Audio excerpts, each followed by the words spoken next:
جل صاحب، یہ جو چین نے ایکشن کیا تھا لداخ میں، یہاں پہ بہت سے لوگوں نے سمجھا کہ شاید چین جو ہے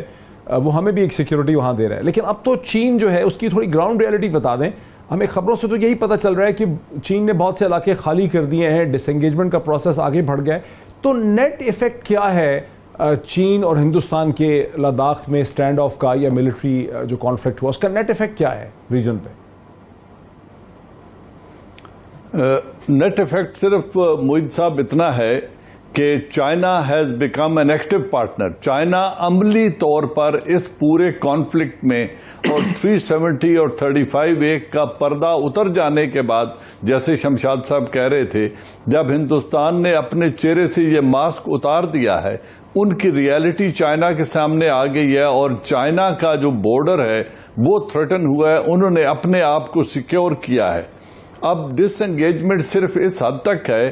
کہ وہ تقریباً 1 کلومیٹر پیچھے گئے ہیں اور فزیکل مڈ بھیڑ کے چانسز نہیں ہیں جیسے پہلے ہو چکا ہے، لیکن پرنسپل پوزیشن سے نہ چائنا پیچھے ہٹا ہے نہ ہی ہندوستان نے اپنے آپ کو ادھر کوئی نرمی دکھائی ہے، بلکہ وہ اس ایریا کو مزید ری انفورس کرنے جا رہا ہے۔ تو یہ ہے جو ground reality as far as I know. لیکن یہ جو سچویشن ہے اس وقت، ہندوستان جتنا آج کمزور ہے اتنا کبھی کمزور نہیں تھا آن 3 کاؤنٹس۔ پہلی بات یہ ہے کہ ہندوستان کی سوسائٹی میں جتنے فشر، میں وہی اسی کی طرف آ رہا ہوں، ہندوستان کی سوسائٹی میں جتنے فشرز آج ہیں، جتنے وہ پروناؤنسڈ ہیں، جتنی اس کی ولنریبلٹی مائنورٹیز کے اعتبار سے اور انٹرنل کوہیژن کے اعتبار سے آج ولنریبل ہے، اتنا ہندوستان کبھی نہیں رہا۔ وہ جو سیکولرزم کا کلوک تھا، جو پردہ تھا، اس کے اندر رہتے ہوئے وہ سب کچھ کر رہے تھے، نیکڈ ایگریشن مائنورٹیز کے خلاف نہیں تھی، آج وہاں ہو رہی ہے۔ کشمیر اتنا ایلینیٹڈ پہلے کبھی نہیں تھا، وہاں مفتیز اینڈ عبداللہز ہندوستان میں یونین کے حامی تھے اور حریت والے آزادی کے امیدوار تھے، آج تمام کے تمام ایلینیٹ ہو کر ہندوستان کے خلاف کھڑے ہیں۔ آج کشمیر کے اندر پرو انڈین کوئی بھی مسلمان انڈیا کا آکیوپائڈ کشمیر کا ہندوستان کے حق میں بات نہیں کرتا ہے، اور آج ساری دنیا، جس طرح ابھی منیر اکرم صاحب فرما رہے تھے یا شمشاد صاحب نے کہا، آج پوری دنیا یہ ریئلائز کر رہی ہے کہ انڈیا ایگریسر ہے۔ لیکن میرا جو خدشہ ہے، اور ہسٹوریکلی میں 4 ایگزامپلز آپ کے سامنے رکھ دیتا ہوں، پاکستان کو ڈپلومیسی نے کبھی پے نہیں کیا، ڈپلومیٹک پلڑا انڈیا کا ہی بھاری رہا ہے۔ جب ہم پہلی دفعہ UN میں گئے، اس کے باوجود کہ ہم بڑا بیر اور یہ سب کچھ امریکہ کو دے چکے تھے، رشیا نے ہمیں ویٹو کر دیا اس معاملے پہ، اور پھر ہمیں کبھی دوبارہ جانے کی جرات نہیں کی۔ پھر ہم نے جب 1971 ہوا تو پیس اینڈ فرینڈشپ کا ٹریٹی USSR کے ساتھ کر انڈیا نے ایگریشن کی، ہمیں 2 لخت کر دیا، حالانکہ ایسٹ پاکستان انڈیا کا نہ انٹیگرل حصہ تھا نہ وہ۔ میں ذرا مجھے دوبارہ جنرل صاحب کو بریک سے پہلے، جنرل صاحب یہ جو شمشاد صاحب کہتے ہیں کہ اگر ہم دوسری بڑی طاقتوں کی جنگیں لڑتے رہے ہیں، ان کو فتح سے ہمکنار کرتے رہے ہیں، امریکہ کی طرف ان کا اشارہ ہے، افغانستان کی طرف اشارہ ہے، تو ہم اپنی جو جنگیں ہیں اس کو ہم جو اپنا جو کاز ہے اس کو ہم نہیں ٹھیک طرح سے ہینڈل کر سکے۔ معید بات بالکل درست کہہ رہے ہیں شمشاد صاحب۔ بات یہ ہے کہ ہم اچھے معاون تو ثابت ہو سکتے ہیں اور ہوتے رہے ہیں جب تک ہمیں ڈپلومیٹک سپورٹ رہی ہے طاقتور ممالک کی، تو وی ہیو ڈن ونڈرز۔ میں پھر اسی پوائنٹ کی طرف آؤں گا کہ جب ہمارے مفاد کی بات ہوئی تو ہمیں وہ ڈپلومیٹک سپورٹ نہیں مل سکی جو دنیا کو ملتی، جو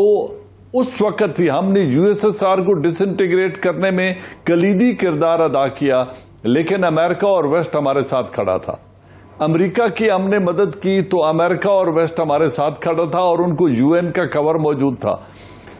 ہم یہ سب کچھ آج بھی کر سکتے ہیں۔ میں نے پہلے یہیں سے بات کی ابتدا کی تھی کہ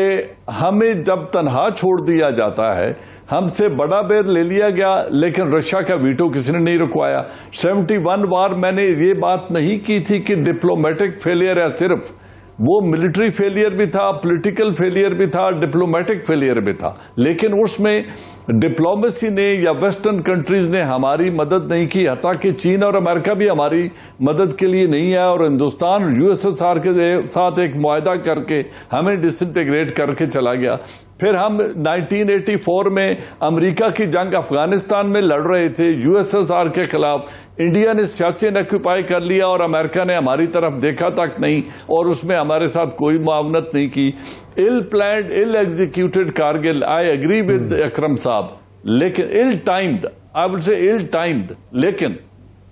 اس میں بل کلنٹن نے جو امداد انڈیا کو دی وہ اسٹریٹجک ایمبریس بن گیا ان دونوں کا پاکستان کے خلاف, لیکن پاکستان کی مدد کسی نے نہیں کی. تو جب یہ دنیا اپنے مفاد کے لیے ہمیں استعمال کرتی ہے تو وی ڈیلیور, لیکن جب ہمارے مفاد کی بات ہوتی ہے تو دے لک دی ادر وے. اب ہم نے دیکھنا یہ ہے ڈپلومیسی پروسیس ہے جو صرف ایک بات, ڈپلومیسی کو کوئی آدمی ڈسکنٹینیو نہیں کر سکتا, یہ جنگ میں بھی جاری رہتی ہے, امن میں بھی, لیکن ملٹی پرانگ اپروچ ہوگی تو کشمیر حل ہوگا, الون ڈپلومیسی سے نہیں ہوگا, یہ لکھ لیں. اور میرے خیال میں منیر اکرم صاحب بھی یہی بات کہہ کے گئے ہیں, اور ہمارے یہ دونوں جو لرنڈ دوست بیٹھے ہیں یہ بھی یہی کہیں گے کہ diplomacy alone will not get you Kashmir. یہ لکھ لیں آپ. میرے ساتھ رہیے, ایک بریک لیں, اس ڈسکشن کو آگے بڑھاتے ہیں آفٹر دا بریک. ناظرین ویلکم بیک. ناظرین وقفے سے پہلے شمشاد احمد خان صاحب کا یہ کہنا تھا کہ عمران خان کی حکومت نے پہلے سے کہیں زیادہ بہتر گلوبل انگیجمنٹ کی ہے, دنیا کو انگیج کیا ہے, پاکستان کے امیج کو, پاکستان کے موقف کو دنیا کے سامنے بہتر پریزنٹ کیا ہے. لیکن مسئلہ اور چیلنج یہ ہے کہ اس کے ساتھ ہی جہاں عمران خان حکومت خطے میں امن کی خواہاں تھی, اس کی کوشش کر رہی تھی, یہی اس کا پلیٹ فارم تھا, یہی اس کا مین مقصد تھا, وہاں نریندر مودی کی جو انتہا پسند حکومت ہے بھارتیہ جنتا پارٹی کی, وہ مذہبی انتہا پسندی سے تھرائیو کرتی ہے, وہاں سے اسٹرینتھ ڈرائیو کرتی ہے, اور کشمیر, مقبوضہ کشمیر اور پاکستان اب اس کی الیکٹورل پالیٹکس کا بہت بڑا حصہ بن چکے ہیں. جو انسانی صورتحال ہے ہیومن رائٹ کی, وہ مقبوضہ کشمیر میں بدترین سے بدترین ہوتی چلی جا رہی ہے, جہاں اس طرح سے اب لوگوں کو ٹریٹ کیا جا رہا ہے جس طرح 17ویں اور 18ویں صدی کی جو لیٹن امریکہ کی نو آبادیاں تھیں, اسپین کی یا پرتگال کی بعض جگہوں پہ, جس طرح سے وہاں تشخص کو مٹایا گیا, اس طرح سے کشمیری مسلمانوں کے تشخص کو, ان کی حیثیت کو مٹانے کی کوشش کی جا رہی ہے. اکرام سہگل صاحب, پاکستان کو کیا کرنا ہوگا انٹیلیجنٹلی؟ دیکھیے, سب سے پہلے بات تو میں شمشاد صاحب کو یہ ضرور جواب دوں گا کہ خالی یہ نہیں کہ اس گورنمنٹ کی کریڈیبلٹی اور ریپوٹیشن اور اس کی وجہ سے یہ ہوا ہے, دنیا میں جیو پولیٹیکل چینجز بہت آئی ہیں, اور اس ریجن میں جیو پولیٹیکل چینجز آئی ہے وہ it is been derived from the blood of the soldiers of Pakistan, جنہوں نے کاؤنٹر انسرجنسی دنیا میں سب سے اچھی کاؤنٹر انسرجنسی لڑ کے پارٹیسپیٹ کیا. جنرل رحیل شریف نے سٹارٹ کیا تھا یہ پروسیس, اور جنرل باجوہ نے اس کو کنٹینیو کیا. تو آج کو جب وہ پلیٹ فارم یہاں پر جو ان کو ملتا تھا وہ جب ختم ہو گیا, اور طالبان آلسو ریلائز کہ بھئی ہمیں اب ٹائم آ گیا ہے کہ نیگوشیٹ کرنا, انہوں نے اپنی کمپرومائز کی,